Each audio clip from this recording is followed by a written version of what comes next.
I'm missing your body, missing your eyes, I'm missing the way you look at me. Well, you never love me, you never love me. What do you break my peace?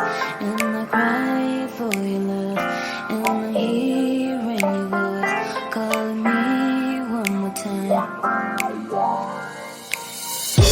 never call your phone, baby, oh baby. I would never call. 네, 안녕하세요. 도사 이승태 채널의 사회자 부동산 꿀팁의 이걸록입니다. 그리고 네, 안녕하세요. 저 이승태 변호사입니다. 네, 반갑습니다. 반갑습니다. 네. 아유, 인사 네. 여러 번 하게 됐네. 네, 여러 번 하면 좋은 거 아닌가요? 네, 맞아요. 두 번만 안 하면 됩니다.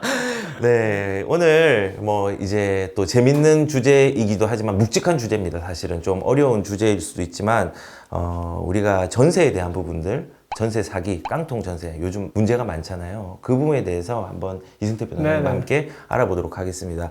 예전에 빌라왕 사태가 네, 있었잖아요. 네. 근데 빌라왕 사태, 김모 씨, 강서 빌라왕, 화곡 빌라왕, 청년 빌라왕 이거를 대표적인 것만 다 해도 왕이 너무 많아, 빌라 왕들이. 왕자도 있어요, 왕자도. 근데 이걸 보니까 그냥 대표적으로 아는 것만 네. 해도 세대수를 합쳐보니까 네. 만 세대가 넘어요. 아휴. 그러면은 어마어마한 거예요. 헬리오시티가 9,500세대고 그러니까. 둔촌조국이 만 세대잖아요. 그 정도 수준의 전세 사기가 많이 일어났다고요. 특히 이제 임대인이 의도적으로 사기를 치는 거죠. 네네. 예, 전세를 맞추는 부분에 대해서 매가보다 훨씬 높게 해가지고 네. 하는 경우. 이 집값이 떨어져서 더 문제가 되는 경우도 많죠. 그렇죠. 집값이 떨어져서 그렇게 되는 경우도 많은데 궁금한 건 이런 부분들이 이슈가 되니까는 전세 관련해 가지고 주택임대차보호법을 이제 개정을 네. 한 부분으로 알고 네. 있습니다. 그래서 이런 전세 사기라든지 깡통 전세에 대해서 어떻게 이제 또 개정이 네. 됐는지 상세하게 좀 말씀을 네. 부탁드립니다. 지금요, 이게 법이 개정된 건 아니에요. 조만간 개정하겠다라고 해서 이제 사건 다 터지고 나니까 네. 주택임대차보호법 개정하겠다라고 개정안을 지금 만들어가지고 네. 지금 이제 국회에 올리려고 하고 있는 겁니다. 이게 2월 15일 날인가요? 올해 2023년도 그때 이제 법 만들겠다고 해서 개정안을 만들었어요. 네. 그래서 이제 국회 통과를 해야 되는데, 야, 근데 이게 저는 그 두 가지 생각이에요. 시기가 너무 늦은 거 아닌가? 라는 생각하고, 이렇게 개정한다고 해서 전세 사기 막을 수 있나? 이런 생각이에요. 전세 사기가 사실은 저는 그 생각 들거든요. 임대인이 그 사기를 치지 않는 사람도 피해를 볼 수 있는 그렇죠. 부분이 있지 않나. 네네. 그 생각도 들거든요. 사실 이거 먼저 생각해 보세요. 전세 사기가 왜 생기나요? 그러니까 우리가 개정안이 효율적이려고 하면 네. 전세 사기의 원인이 있어야 되잖아요. 네. 그럼 그 원인을 막는 길이냐? 그러면 이 법을 잘 개정하는 거야. 네. 근데 원인은 이런데 만약에 이렇게 생겼어요. 왼쪽 손처럼. 네. 근데 대책은 동그래. 네. 그럼 이상하지 않나? 그러니까 그런 취지인데 무슨 얘기냐면 전세 사기가 왜 생깁니까? 가격이 하락하거나 임대인의 빚을 파악하지 못하고 그렇죠. 문제가 되는 것 때문에 임차인들이 피해를 볼 수 있는 그렇죠. 그리고 집주인의 재산이 10밖에 안 되는데 빚은 10이에요. 그 네. 집에 관련된 걸. 근데 그 내용을 모르고 들어갔을 때 요게 이제 기본적으로 전세 사기다. 네. 전세 사기의 대표적인 유형이 될 수 있다라고 생각하지만 네. 근데 계약 당시에는 집값이 더 네. 높았고 재산이 더 많았어요. 맞아요. 갑자기 이게 뭐 우크라이나 전쟁도 있고 뭐 코로나 영향에다가 우리나라 갑자기 이렇게 경기가 안 좋아지면서 집값이 폭락할 줄 알았나? 네, 몰랐죠. 지금 사실은 이 개정 이전에 근본적인 문제가 해결이 된다고 얘기를 그렇죠, 하셨는데 네. 그러려고 하면은 가격이 떨어진 원인과 그것 때문에 파생되는 문제들을 법적으로 잘못된 걸 먼저 개선하고 이런 네. 걸 개정을 해야 되는데 그냥 단순하게 지금 보이는 현상에서만 네, 네. 임기응변식으로 하는 게 되게 많다라는 그렇죠. 한번 보시면 네. 이게 우리가 이런 문제점 얘기를 했잖아요. 그리고 중요한 건 이제 제가 나중에 또 얘기 드리겠지만 임대차 보호법이라는 것, 임대차 제도 자체에 문제는 없는지를 따져봐야 되는데 요번에 그러니까 정부에서 내놓은 안 한번 보자고요. 네. 어떤 거냐면 보세요. 네. 여기 보면 지금 안이 딱 세 가지야. 첫 번째는 선순위 임차인 정보랑 체납 정보 확인하는 권리를 만들겠다. 네. 그 다음에 임차권 등기를 신속하게 하는 방안을 마련하겠다. 세 번째가 소액 임차인의 범위를 확대해서 최우선 면제권을 상향하겠다. 이 세 가지가 대표적인 거예요. 근데 이거 첫 번째 거는 당연히 선순위 임차권 정보 및 그 체납 정보 확인권을 신설하겠다는 건 네. 이거는 무슨 얘기인지 아시잖아요. 네, 일단은 처음에 전세를 맞출 때는 그게 뭐 선순위 뭐가 있는지 모르거나 정보를 확인할 수 없는데 요거를 조금 더 선제적으로 대응할 수 있도록 하겠다는 말이죠. 그렇죠. 네. 근데 이거 들어보면 그럴싸해요. 여기 네. 내용 볼까요? 임차인이 되려는 자가 선순위 임차인의 정보 및 임대인의 체납 사실을 확인할 수 있게 돼서 전세 피해가 예방 가능하다? 난 솔직히 이거 보면서 웃었어. 진짜로 참 잘 만들었다. 진짜 머리 많이 썼다. 이렇게 생각했는데 이게 무슨 얘기냐면요. 원래는 그 어느 집에 이렇게 그 우리가 전세를 들어가려고 하면 네. 첫 번째 등기부를 떼보잖아요. 맞습니다. 등기부를 떼보면 거기에 그 어느 은행, 우리 네. 은행에서 뭐 1억 원 대출이 있다? 이렇게 을구해 보면 근저당권에 대한 내용은 나와요. 네. 그리고 어떤 사람이 뭐 여기에 몇 호에 집이 여러 채가 있는데 그 201호를 떼보니까 내가 201호를 들어가려고 그래? 떼어보니까 등기부 등본에 뭐 빚 2억 이렇게 돼 있어요. 그 다음에 매매가가 나오는데 거기에 3억 이렇게 나와. 네. 3억에 2억? 근데 여기 누가 살고 있네? 나오잖아. 그럼 그 집에 안 들어가죠. 네. 근데 문제는 임차권은 공시가 안 돼요. 등기부를 떼도 안 나타나. 그렇죠. 그럼 누가 살고 있는지 몰라요. 그러니까 빌라왕, 왜 빌라왕이 많이 나오냐면 단독주택이라든지 빌라 같은 경우 그렇죠. 중에서 우리가 빌라라고는 부르지만 사실상 다세대 주택이 아닌 다가구 주택. 예. 자기가 개인 소유하고 있으면서 방방이 이렇게 호실만 쪼개놨어요. 근데 거기에는 누가 살고 있는지 등기부가 구분이 안 돼 있어서 몰라. 네. 그래서 근저당권이 얼마가 되는지 모르고 집 전체로 등기가 나오는 경우가 있거든요. 네. 그럼 집 전체가 여기 보면 한 30억 되는 것 같아. 네. 주변에 얼마예요? 30억. 근데 거기에 등기부 등본 떼보니까 은행에서 빌린 돈은 한 10억밖에 안 돼요. 네. 근데 20억 그러면 여유가 있으니까 괜찮겠다라고 생각했더니만 거기에 5층인데 1호, 2호 해가지고 10명이 사는 거야. 네. 그럼 그 보증금 액수가 얼마인지 모르잖아요. 그렇죠. 그게 문제인 거예요. 기본적으로. 근데 그러면 지금은 어떠냐? 이 법이 만들어지기 전에 그럼 아무것도 확인 못 했느냐? 우리가 임차권이 임대차 관계가 어떻게 됐는지를 열람할 수 있는 권리가 있었어요, 지금도요. 네. 근데 누가 할 수 있느냐?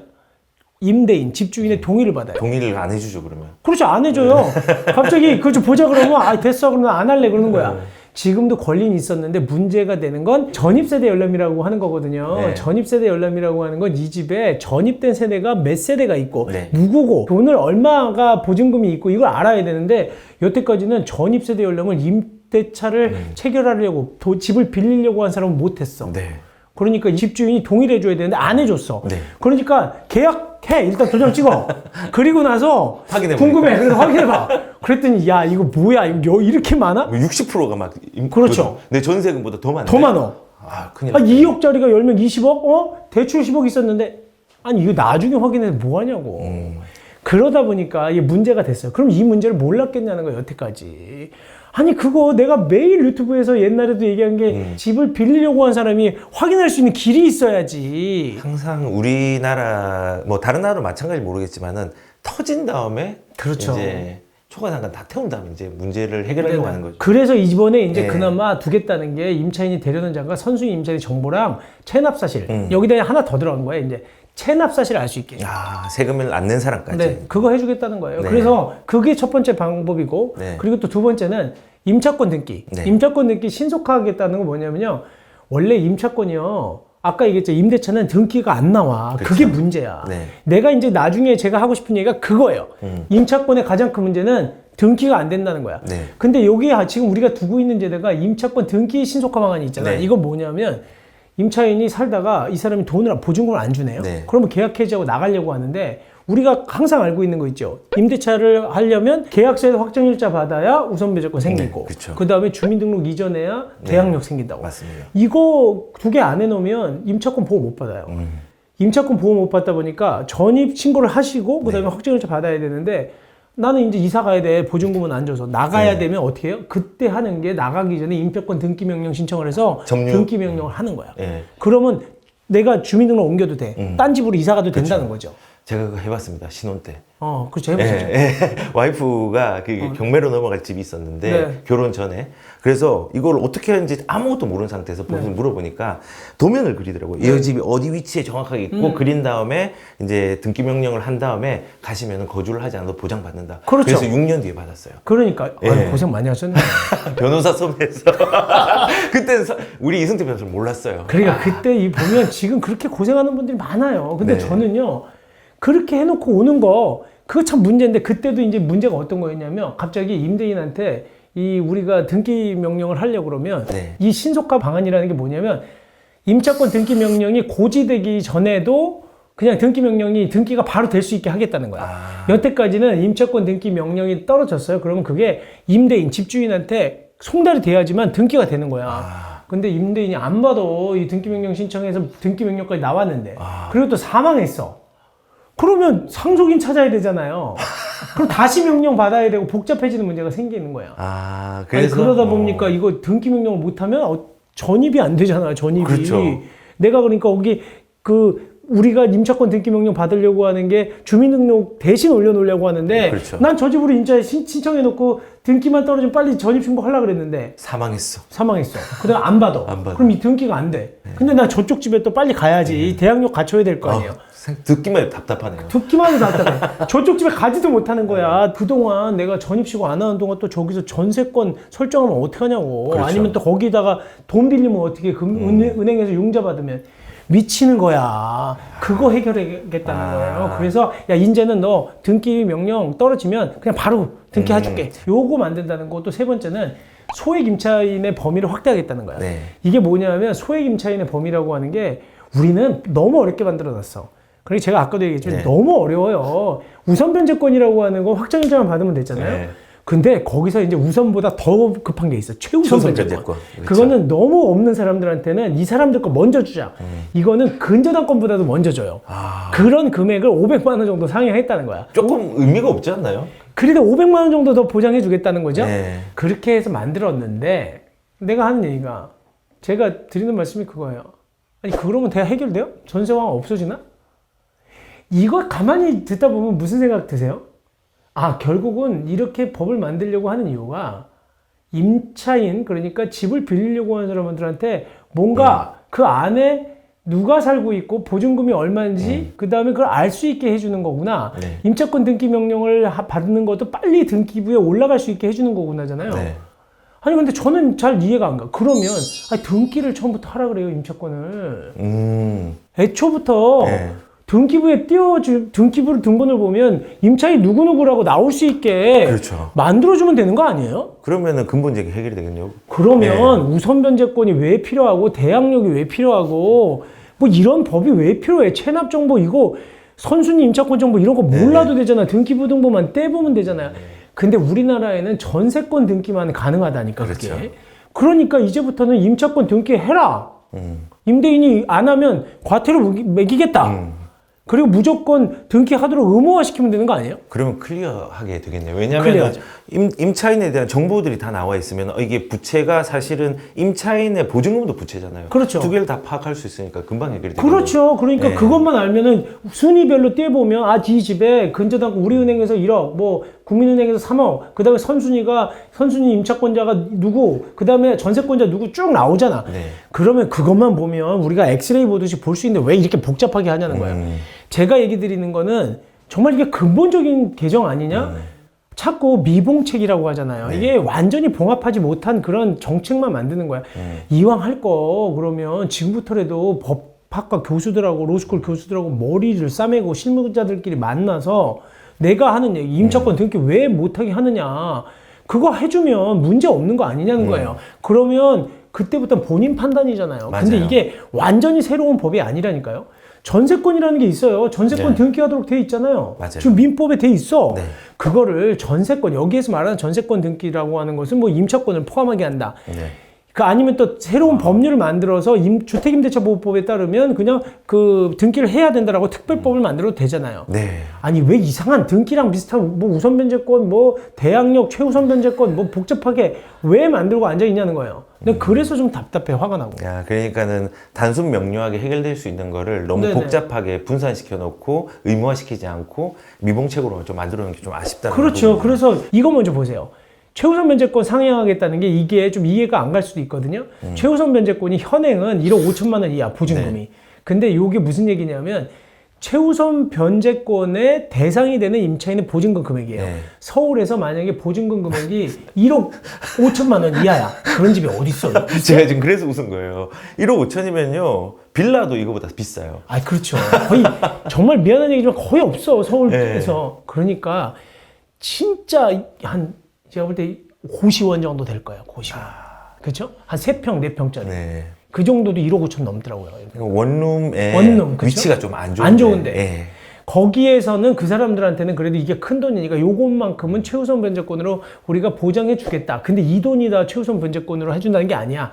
그 중에서 5천만 원까지, 5천만 원 이하. 네. 근데 요거 500만 원 올렸어. 5,500만 원. 그 다음에 1,500만 원 올려서 네. 1억 6,500만 원 이하의 그 보증금인 아파트는 아파트가 아니라 공동주택이나 주택은 다 우리가 보호해 주는데 보호해 주는 한도는 5,500까지다. 그럼 이거네요. 1억 6,600만 원짜리 보증금인 게 서울에 있는데 내가 했는데 그러면 최고세 변제를 못 받는 거예요. 못 받아. 그러면 한 푼도 못 받아. 1억 6,400만 원이면은 옛날에는 5천만 원이었는데 지금 5,500까지 이제 확대를 하는 그렇지. 거죠. 거기까지 5,500까지는 다른 사람보다 먼저 돈 최우선. 먼저 줄게. 네 돈은 급한 돈이니까 이거예요. 그러니까 그 은행보다 더 먼저 하는 그렇죠. 거죠. 은행보다도 네. 먼저예요. 이게 최우선 순위. 최우선 순위. 네. 그러니까 근저당권보다도 문제인데 빨리 간다는 건데 이게 또 문제입니다.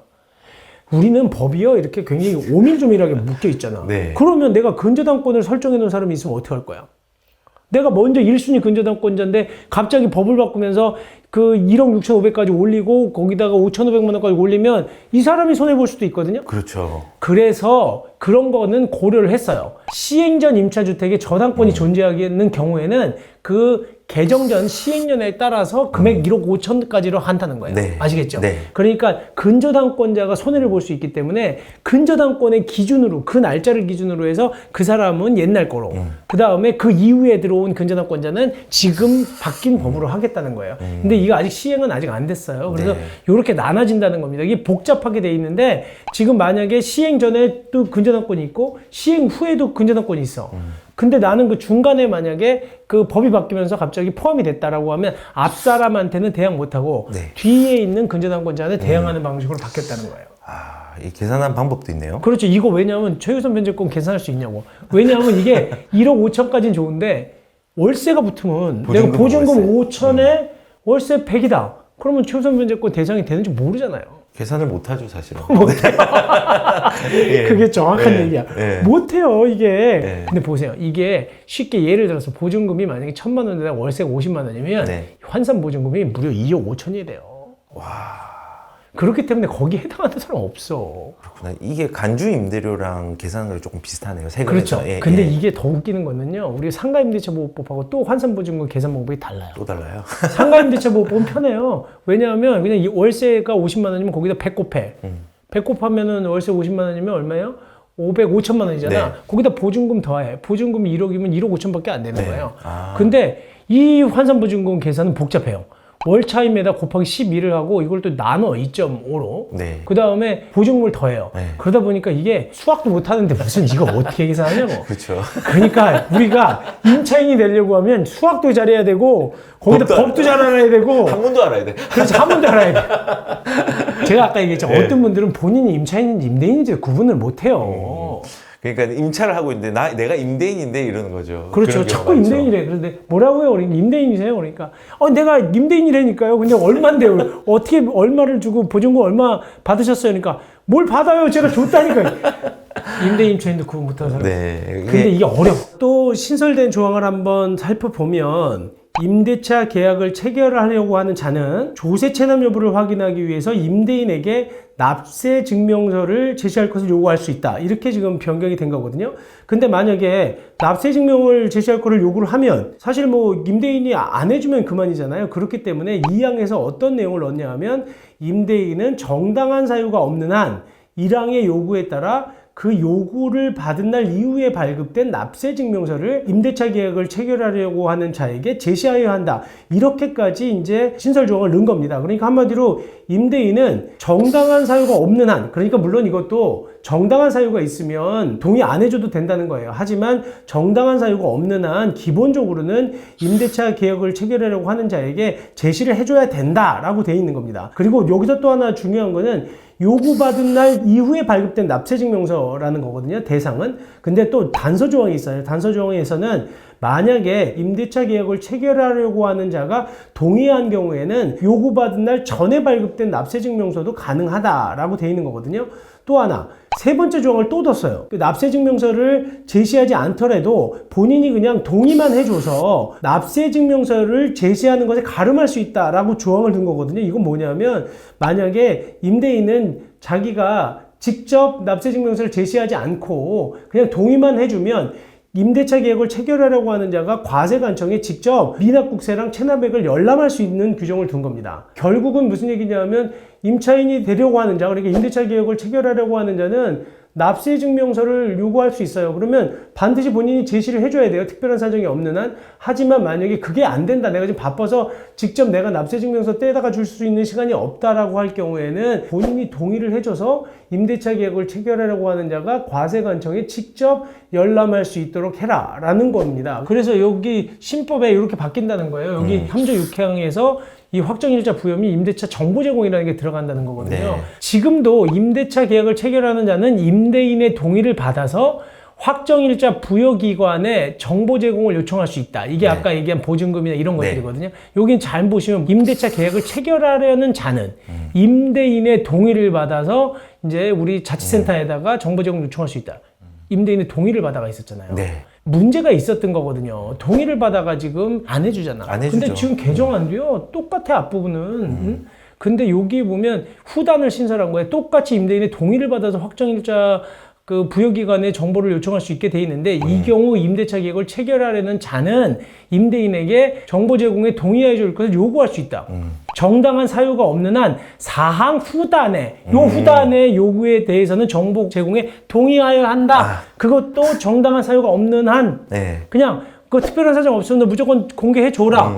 뭐 오늘 여러 가지 또 얘기를 해줬는데 지금 주택임대차 보호법에서 한 3가지 정도가 바뀐 걸로 얘기를 해주셨어요. 이제 체납 정보라든지 임차인의 정보를 확인하는 법 하나랑 두 번째는 임차권 등기를 좀 신속하게 할 수 있도록 한 거랑 마지막으로는 소액 임차인에 대한 최우선 변제권에 대해서 조금 올려줬다. 예, 근데 의미가 없는 게 서울에서 그런 데 구하려면 아파트는 못 구한다. 더 떨어져야 돼, 집값이. 이제 그런 부분을 요약을 했고, 그리고 더 근본적인 얘기를 해주셨어요. 사실은 거래가 잘 되게 하던가, 가격에 대한 교란이 없어질 수 있는 정책들로 뭔가를 선제 대응을 한 다음에 이런 부분들을 조금 다듬어 나가야 되는데, 조금의 법적인 부분에서 아쉬움이 있다는 부분도 그렇죠. 많이 저는 필요해 그리고 주셨습니다. 근본적으로는 네. 임차권 등기하도록 해라라는 거예요. 네. 쉽게 가자는 거예요. 쉽게.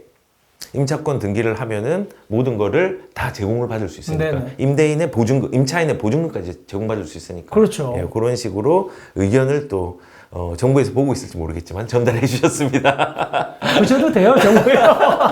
아니, 근데 저는 좀 답답해서 그래요. 이거 언제까지 이럴 거냐고요, 도대체.